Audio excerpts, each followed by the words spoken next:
All right, so this is a little improvisation that I did because the slides didn't seem to work for me, and I genuinely worry this is more interesting than my talk. It's a little improvisation where I'm just going to sit down on a chair. I want to ask questions of how do you sit on a chair? Observe the location of the chair and its properties. Is it large enough for your buttocks? Is it soft? Is it high or low? Position your upright body in such a way that a series of bending of joints and shifts of weight would precipitate a catastrophic loss of balance that is prevented through contact with the chair. Trust in gravity. Now you are sitting on the chair. How are you sitting? What is a chair? Why would I describe all of this in text?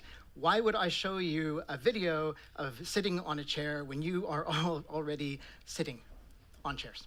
So you already have this knowledge, so what is the value of asking? I think in Larp we're doing actually a very similar project. If you think about all the Larps you've ever Larped, it could be a very similar process to this video in some ways, but with a focus on how does one act? Not in the sense of acting for the stage, but action, embodied, social, political, emotional, in pursuit of knowledge, for survival. What actions should and could you enact? Where? With whom? And what for? How many ways can you act? Like how many ways can you sit on a chair? I'm asking this because I'm thinking of Larp as research.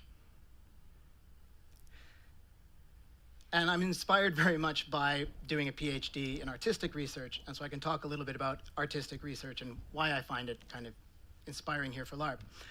So over the course of the late 20th century, art had a tendency to engage with critical theory and artistic thinking, as in thinking via artistic means. Dancers, for instance, understood that there were things that they knew, that they learned through the body, and even if they weren't able to articulate those things in text, it doesn't mean that that knowledge does not exist. They can articulate it through movement. If you're a musician, you know, you have knowledge that is complete without ever having to explain it to anybody in any other way other than playing music. That is knowledge, it's real. Larpers understand that the diary entry written after the Larp is not the Larp, and there is no way at all to ever articulate what is happening in the Larp except at the moment of its emergence, the singular moment of creation or research creation. Nowadays, there exists a concept, particularly in the context of the art university, of artistic research, and I think some of the thought processes are valuable. So what happened? First off, artists would be collaborating with people who are working in more established fields of research, more objective fields of research. Also, art becomes more institutionalized in public fora like museums, but also art pedagogy in the university. And three engines of capitalism demand quantifiable results and measures of success, and funding follows quantifiable results. So anyone in this room or anywhere else watching who has ever had to make a grant proposal knows that the hardest and the most stupid part of the entire process is convincing a jury of people that your work has some kind of value.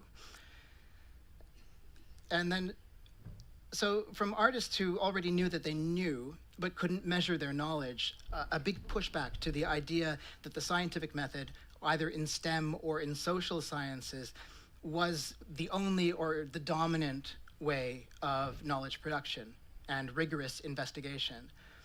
So in those places, you're supposed to strive for objectivity, not to involve yourself. But in Larp, as in art, this is not possible. You are involved.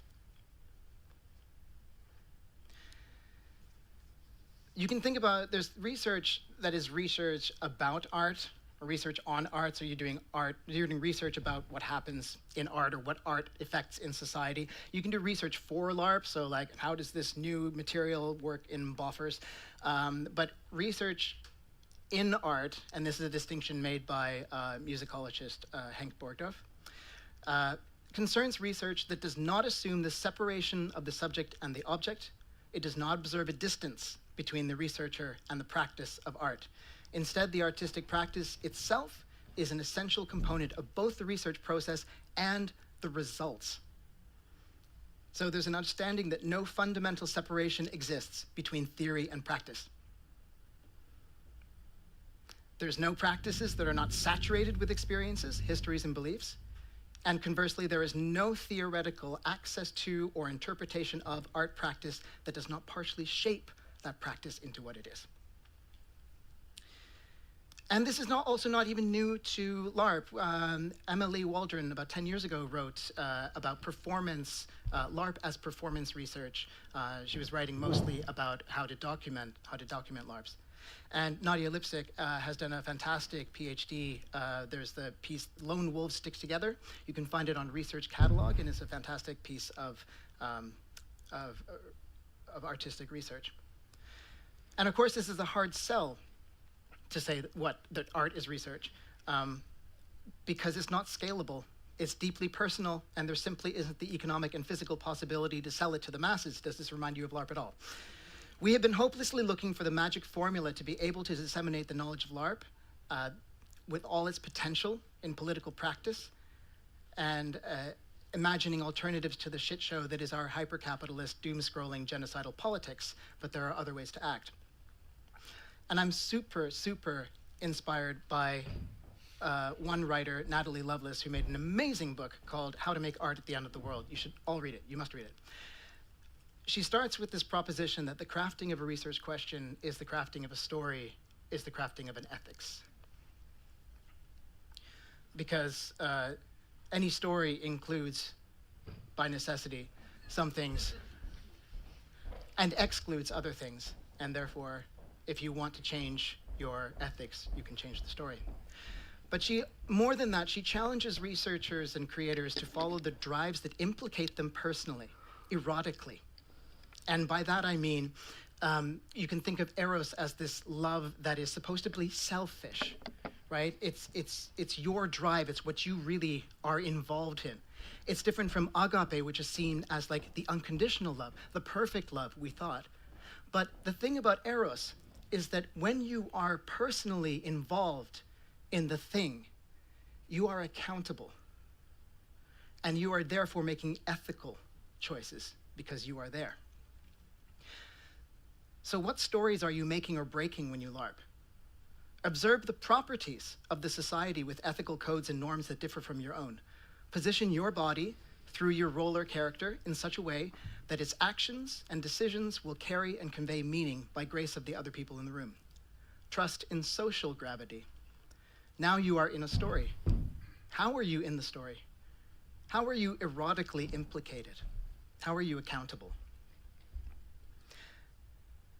And the reason why I was inspired by all this, I can take from the epigraph, the first epigraph that appears in Natalie Lovelace's book, which is from Isabel Stenger's book, In Catastrophic Times.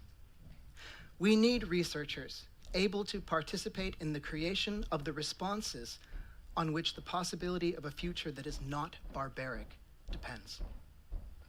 So, what are the ways to act? Thank you.